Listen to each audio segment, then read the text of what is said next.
Hi everyone, how are you all? Fine? Yes. Today we are going to discuss matter in our surroundings. This is the third part of this chapter. So if you haven't gone through the first and second part, please go through that video and subscribe our channel Nirja Education.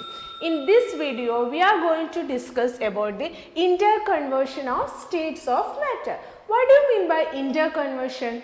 Interconversion, already we have discussed that matter is having three states, that is solid, liquid and gas. Interconversion means we can convert a solid substance into liquid state, liquid to gas and vice versa. This is known as the interconversion of states of matter. We will see what are the conditions necessary for the interconversion of states of matter. From solid to liquid, liquid to gas and vice versa. Two conditions are there. By two processes we can interconvert the states of matter. The first one is that change in temperature. If you change the temperature by increasing or by decreasing the temperature, we can interconvert the states of matter. The second one is that the change in pressure. Like the same way in temperature, by increasing or decreasing the pressure, we can interconvert the states of matter. In this video, we will discuss about the effect of temperature. What will happen if we increase or decrease the temperature of a system? How the interconversion of the states are happening, everything we are going to discuss. First we will see the interconversion of solid to liquid. What we have to do to convert a solid into liquid? You know that this process is known as the conversion of solid to liquid. This process is known as melting. Other name of this process is fusion. The conversion of solid to liquid, this is known as melting. Another name of this is that fusion. How this is happening we will discuss. When we give heat, here we are applying heat. You know that to melt a solid we have to apply heat. When we are applying heat, what will happen? The kinetic energy of the particle will increase. The kinetic energy of the particle will increase. At some point the kinetic energy will not increase. It will remain as the same. That we will discuss afterwards why the kinetic energy is remaining the same. After that, the potential energy of the particle is increasing. What is potential energy? Potential energy is the energy already stored in the system or in the particle, that is the potential energy. When we are giving heat, the potential energy, first the kinetic energy is increasing, and at some point, at one point, the kinetic energy will not increase, it will remain the same. After that, the potential energy of the particle is increasing. Then they are getting energy. They are getting energy means they can move. So the intermolecular force of attraction between the particle is decreasing. Here you can see in solids the particles are arranged closely. They are closely packed, so the intermolecular force of attraction between the particles are very strong. When we are giving heat or when we are applying heat, the kinetic energy is increasing. After that, the potential energy is increasing. Now they can overcome the intermolecular attraction between them. That means they can overcome the force between the particle. Now they are free to move. Now the particles are free to move. Then the solid is changing into liquid. The solid is changing into liquid. This is actually what is happening in melting or fusion. I will explain once again. When you apply heat, the particles are getting kinetic energy. That means the kinetic energy, when temperature is increasing, the kinetic energy of the particles are also increasing. At some point, at one point, the kinetic energy remains the same. After that, the potential energy, the energy stored in the system or in the particle, it will increase. When potential energy increasing means the particles can move freely. That means they can overcome the intermolecular force of attraction between the particles. Already in solids, they are closely packed. Now they can overcome the intermolecular force of attraction. Now they can move. Now, that is why the solid is changing into liquid. So this is known as melting point, the temperature at which the solid changes to liquid at atmospheric pressure. I already told you that by absorbing heat, we are giving heat. So by absorbing heat, the solid is converting into liquid. We have to provide heat, then only the solid will change into liquid state. Are you getting my point? This is how the solids are changing into liquid. We have to provide energy to change solid into liquid state. Now we will go to the next one, that means reverse of this one. How can you change a liquid into solid? How can you change a liquid into solid? How can we convert liquid into solid? Already we discussed that to convert solid into a liquid, to convert a solid into a liquid, we have to provide energy. Then the kinetic energy of the substance is increasing. Here the reverse of this we have to do, from liquid to solid. Here we are decreasing. You know that you have to keep the water into the freezer to change it into ice. So that means you are decreasing the temperature of the system. You are decreasing the temperature of the system. Already we discussed, when we are temperature increasing means the kinetic energy is increasing. Here we are temperature is decreasing. When temperature decreasing means kinetic energy is decreasing. Kinetic energy decreasing means the particle will come closer. The particle will come closer. Now they can't move freely. The particle will come closer and intermolecular force of attraction will increase. The intermolecular force of attraction will increase. I will explain once again. To change, to convert a liquid into a solid, you have to decrease the temperature. That is why we are keeping the ice into the freezer. There we are decreasing the temperature of the system. When you are decreasing the temperature, the kinetic energy of the molecules are also decreasing. Now they can't move freely. Kinetic energy decreasing means the force of attraction. The particle will come closer and the force of attraction between the particle will also decreases. That means from liquid to solid. They are changing from liquid to solid. So that is happening here. The process of conversion of liquid into solid, that is known as freezing. Another name of this is solidification. Solidification or otherwise freezing we can tell. This is the process of changing, conversion of a liquid into a solid.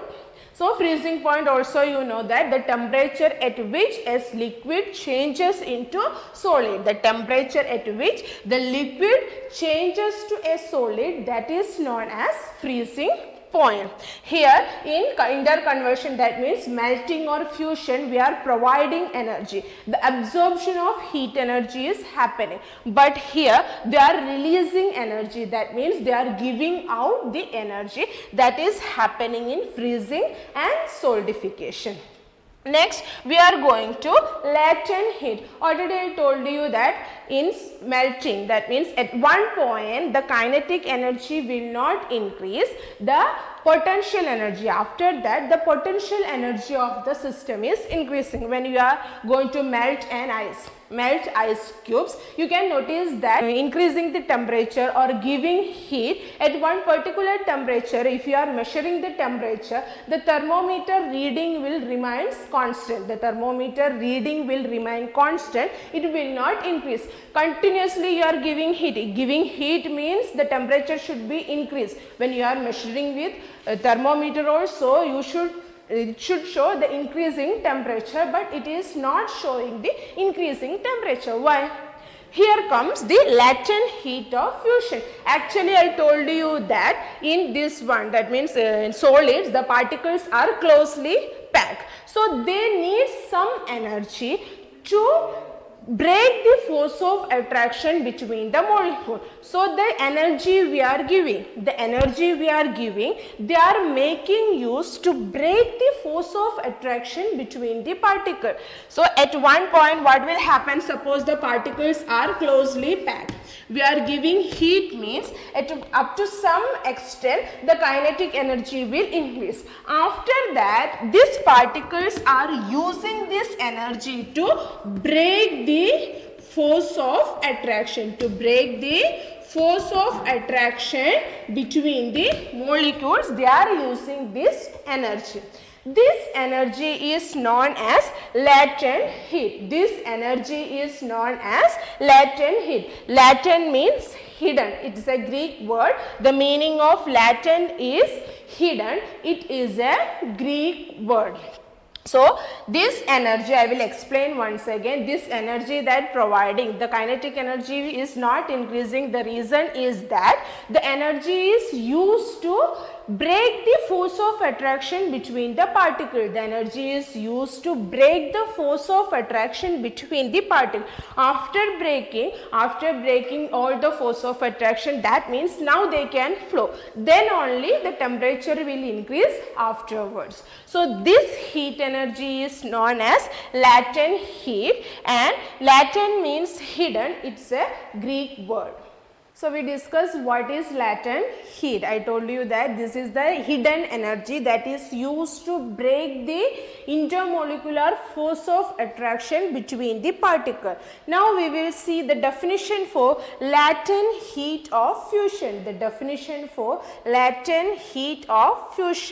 The amount of energy that is required to change 1 kg of a solid into liquid at atmospheric pressure at its melting point is known as latent heat of fusion. This is the definition for latent heat of fusion. I will read it again. The amount of energy that's required to change 1 kg of a solid into liquid at atmospheric pressure at its melting point is known as latent heat of fusion. We already discussed that at melting point only it is happening. The solid that is converting into liquid, that is at its melting point. Melting point is the temperature at which the solid is converting into liquid. So, this is the amount of energy required to change 1 kg of a solid into a liquid at atmospheric pressure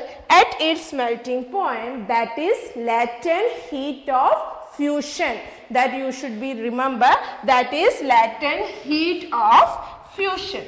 The latent heat of fusion of ice is 3.34 into 10 raised to 5 joule per kg. 3.34 into 10 raised to 5 joule per kg. This value you should remember, because in numericals and solving the problems you should know the value.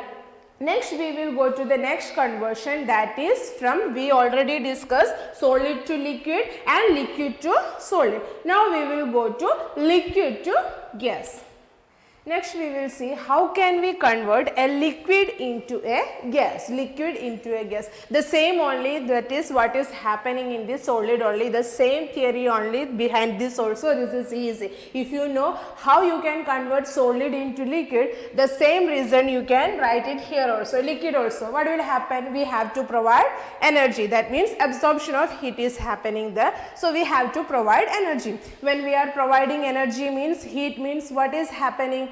The kinetic energy of the particle is also increasing. The kinetic energy is also increasing. When the kinetic energy increasing means the force of attraction between the molecules will also break. The force of attraction between the molecules will also break. They can overcome the force of attraction between the particles. So, they will change into gaseous state. And this process is known as vaporization. The interconversion of a liquid into gas, the conversion of a liquid into a gas, that is known as vaporization. I will explain once again. Here also the absorption of heat is happening. When we are providing energy, the liquid will absorb the heat energy and the kinetic energy of the particle will increase. Kinetic energy increasing means they can overcome the force of attraction between the particle. Now the particles are free to move and they will convert from liquid to gas, and the process is known as vaporization. So already we discussed about latent heat of fusion. Latent heat means the hidden heat that is required to overcome the force of attraction. So in fusion, the energy required for melting, the hidden energy required for melting. In here vaporization, the hidden energy required for vaporization. That is the difference between this latent heat of fusion and latent heat of vaporization. I will read the definition for latent heat of vaporization. The amount of heat which is required to convert 1 kg of liquid at its boiling point, the 1 kg of solid at its melting point. Here 1 kg of liquid at its boiling point, that is called latent heat of vaporization. I hope all of you have understood the difference between latent heat of fusion and latent heat of vaporization. The latent heat of vaporization of water is 22.5 into 10 raised to 5 joule per kilogram. This is the latent heat of vaporization of water. Already I told you the latent heat of fusion of ice. This is the latent heat of vaporization of water, that is 22.5 into 10 raised to 5 joule per kilogram. Now we will see the reverse of this one. How can you convert the gas into a liquid? Next we will see the conversion of a gas into liquid. So we told that to convert a liquid into gas, we have to provide energy. We have to increase the energy. Here to convert a gas into liquid. In gas you know that the intermolecular force of attraction is more, and liquid compared to this one, in liquid the intermolecular force of attraction is more. Here what you have to do is you have to decrease the temperature. When you are decreasing the temperature, the force of attraction will increase. Why? The kinetic energy of the particle is also decreasing and the particles will come closer, and this will change from gas state to liquid, gaseous state to liquid, and the process is known as condensation. This process is known as condensation, the conversion of a gas into liquid. Here you have to decrease the temperature. They are giving out the heat energy and the kinetic energy of the particle will decrease and the particle will come closer and it will convert into a liquid. And you know that in some cases we can convert a solid into directly a gas. A solid directly into a gas, and this process is known as sublimation. The process of converting a solid directly into a gas, that is known as sublimation. Example are solid carbon dioxide, it is also known as dry ice, camphor, naphthalene, etc. are example for the solid which show sublimation. And the solids which undergo sublimation, they are known as sublime. The solid which undergo sublimation, they are known as sublime. So I hope all you have understood the process, the sublimation, the direct conversion of a solid into gas, that is known as sublimation, and the solid which undergo sublimation, that is known as sublime. And some of the examples are solid carbon dioxide, camphor, naphthalene and everything. I hope all of you have understood the interconversion of states of matter. So we understood how can you convert a solid into a liquid, liquid into a gas and vice versa. Thank you all.